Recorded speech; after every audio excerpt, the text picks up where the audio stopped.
ঘটনাটা এরকমই হয় যে অন্যান্য বিষয় সংবিধানে আছে, এই তো এটা সংযুক্ত করতে হবে শুধুমাত্র জুলাইয়ের জন্য, তাইলে এখানে মুক্তিযুদ্ধের প্রসঙ্গ এবং অন্যান্য প্রসঙ্গ আসলো কেন? না আসলেই তো হইতো। এটা যেহেতু এসেছে তাহলে পুনরায় উল্লেখ করতে হবে এই জন্য যে এইখানে একটু আগে যে আলোচক কথা বলেছেন তিনি বলেছেন তারা ক্ষমতায় গেলে আগের সংবিধান ফেলে দিবেন। আগের সংবিধান ফেলে দিলে তো আগের সংবিধানের ঘোষণাপত্র ফেলে দিবেন। তাহলে উনি আজকের এই অনুষ্ঠানেই, আমি বিনয়ের সঙ্গে বলি, আজকের অনুষ্ঠানে বলুক যে আগের সংবিধান ফেলে দিল, স্বাধীনতার ঘোষণাপত্রটা তারা ফেলবেন না, এবং ওই সংবিধানে যে উল্লেখ করা আছে মুক্তিযুদ্ধের বিষয় বিভিন্ন বিষয়গুলি সেগুলোও তারা ফেলবেন না। এই এই প্রতিশ্রুতি তারা দিতে পারবেন? পারবো কেন পারবো না? পারবো না কেন? এটাকে বলেন। আমি তো বলছি আমরা যখন 47 71 এর স্বীকৃতি আপনারা বলেছেন আগের সংবিধানকে আপনারা আগের সংবিধান সম্পূর্ণ বাতিল করে নতুন সংবিধানে আপনারা গণপরিষদের দাবি করেছেন। এমন না যে হচ্ছে খুনের বিচার কি হবে। আমি শেষ করে নেই, শেষ করে নেই। তারা যে দাবি করেছেন সেই দাবির মধ্যে পরিষ্কার তারা সেকেন্ড রিপাবলিকের কথা বলেছেন তাদের ইশতেহারে।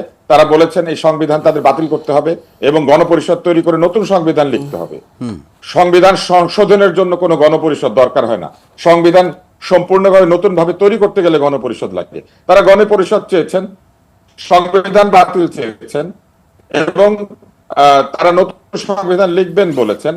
তাহলে ডেফিনেটলি নতুন যে এই ঘোষণাপত্র, জুলাই ঘোষণাপত্র, সেটা যদি ওইখানে অ্যাড হয় তাহলে আমরা সেইখানেও তো মুক্তিযুদ্ধের কথা চাইবো এবং মুক্তিযুদ্ধের ইতিহাসের কথা চাইবো। এটা কেউ কারো বিপরীতের জন্য না, আমরা তাদের এই প্রতিশ্রুতির ভিত্তিতে এই জিনিসটা আমরা এখানে দেখতে চাইছি। কারণ এখানে পরিষ্কার বলা হয়েছে যে ছাত্র জনতার এই যে ঘোষণাপত্র, সেখানে পরিষ্কার ছাত্র জনতার দাবি, ছাত্র জনতার আকাঙ্ক্ষা, ছাত্র জনতার বিষয়, তরুণদের আকাঙ্ক্ষা, এই কথাগুলি বারবার বলা হয়েছে।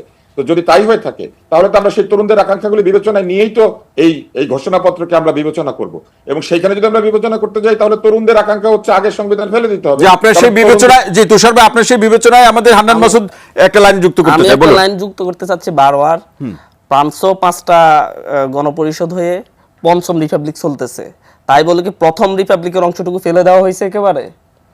বারবার এটা মূলত হচ্ছে তুষার ভাইরা বুঝেন, তুষার ভাইরা জানেন, বুঝেন সংবিধান পরিবর্তন বলতে একেবারে ব্যক্তিগতভাবে ভাইরা বলছেন কেন? একেবারে এখানে কোনটা না না, আমি এটা এভাবে বলছি তুষার ভাই, এই কারণেই বলতেছি কারণ আমার মনে হয়েছে এটা উদ্দেশ্যপ্রণোদিতভাবে বারবার 71-24 কে মুখোমুখি করার চেষ্টা করা হচ্ছে, বারবার বোঝানোর চেষ্টা করতেছে।